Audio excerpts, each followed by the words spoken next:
Bom dia a todos, salve Maria. A mulher, sua formação segundo a natureza e a graça, a formação externa. Na alma feminina é muito forte o anseio natural por valores que sirvam de alimento à alma.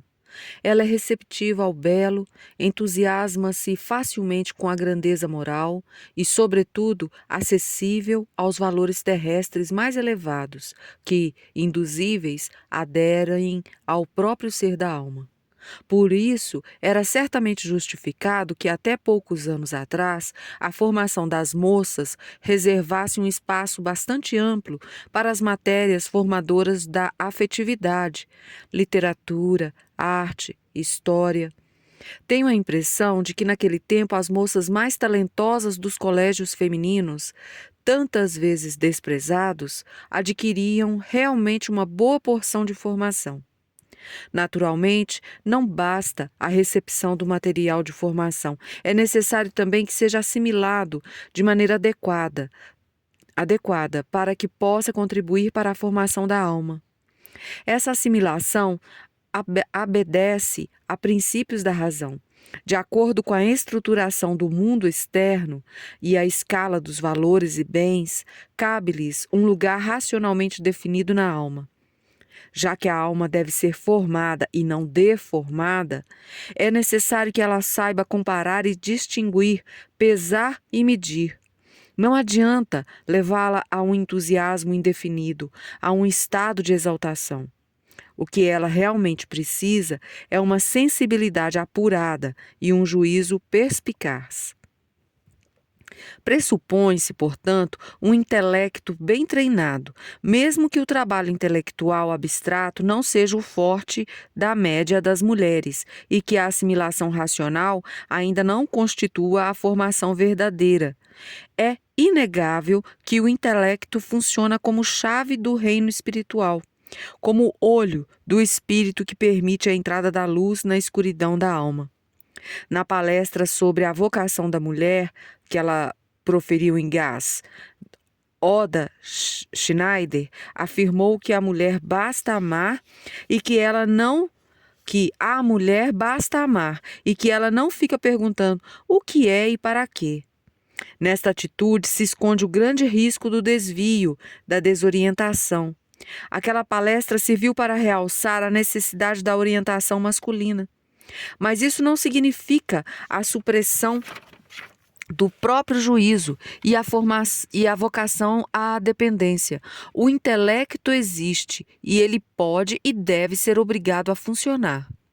Quanto mais vivo e agudo, tanto melhor. Claro que a formação do intelecto não deve ser aprofundada às custas da formação da afetividade. Isso significaria transformar o meio em fim. Não é bom colocar no currículo tudo o que é recomendável à formação intelectual. Ao contrário, é melhor tentar obter o máximo de resultados com um mínimo de dispêndios para que sobre mais espaço, perdão a todos, para que sobre mais espaço para a formação prática. É sempre bom lembrar também que, além da razão teórica, existe uma razão prática, que na vida diária se vê confrontada com as mais diversas tarefas. Por isso, é sumamente importante treinar essa força para a vida posterior, e esse treino se dá pelo exercício em atribuições concretas e não em problemas teóricos. Esta maneira de proceder vem ao encontro da natureza feminina, orientada mais para o concreto do que para o abstrato. Ela inclui, ao mesmo tempo, o treinamento da vontade, da qual se exigem resultados constantes. Opção, decisão, renúncia, sacrifício. É indispensável também para a formação correta da atividade. Só quando as circunstâncias exigem que as convicções e disposições se transformem em ação, revela-se a autenticidade do entusiasmo, mostrando se a pessoa prefere realmente o que é elevado ao que é baixo, pois a natureza humana não é só destinada a receber, mas também a atuar, a agir sobre o seu meio. Por isso, faz parte essencial do processo de formação a confirmação de suas capacidades práticas e criativas.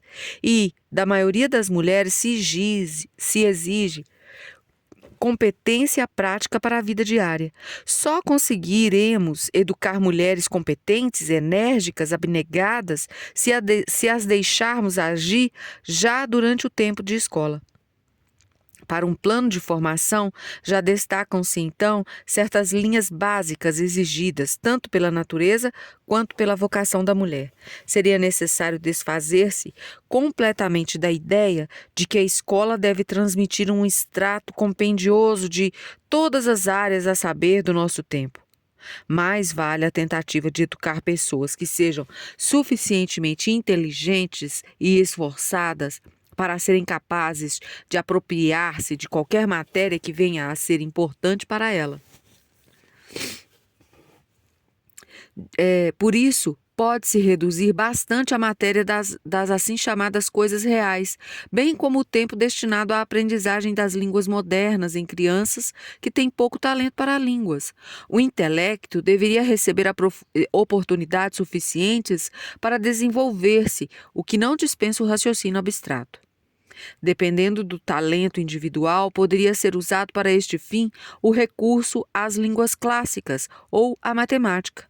Em todo caso, deve estar sempre ao lado do exercício abstrato o concreto da tarefa prática. A função propriamente dita da escola consistiria em levar as moças a conhecer e entender o mundo e o ser humano e a lidar com eles.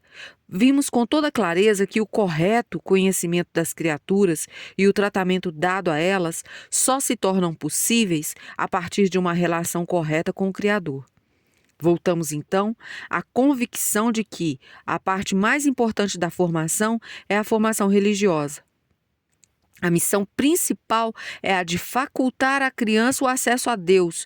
Poderíamos formular este princípio também da seguinte maneira: ter formação religiosa significa ter uma fé viva. Ter uma fé viva significa conhecer a Deus, amá-lo e servi-lo. Quem conhece Deus, no sentido e na medida em que o conhecimento de Deus é possível pela luz natural e sobrenatural, só pode amá-lo, e quem o ama só pode servi-lo. Assim, a fé viva depende da razão e do coração, da vontade e da ação. Quem quiser despertá-la terá de treinar todas as forças. E só é possível despertá-la pela conclamação de todas as forças que não se fazem nem por um ensino árido do intelecto, nem pela animação exaltada, e sim por meio da instrução religiosa, que, partindo da plenitude da própria vida religiosa, leva para as profundezas da divindade e que sabe apresentar Deus em sua amabilidade, que acende o amor, exigindo sua comprovação pela ação, com todo o direito, porque prestado também pelo próprio instrutor. Quando a alma está acesa, ela própria exige a ação e abraça avidamente as formas práticas da fé vivida, previstas por Deus e pela Santa Igreja. Participarão no sacrifício, que realiza essa vida como sacrifício em união com o Redentor Eucarístico. Louvor solene e todas as obras de caridade com as quais servimos a Cristo nos membros e no seu corpo místico. Com isto, está aberta a alma toda a plenitude do mundo espiritual sobre-humano e com ele uma quantidade inesgotável de material formador que nela podem entrar para construí-la e transformá-la. Vamos parar por aqui. O próximo capítulo tem o título Exigências do Presente, Caminhos para a Implementação Prática do que acabamos de ler. A todos os senhores, um santo dia e salve Maria.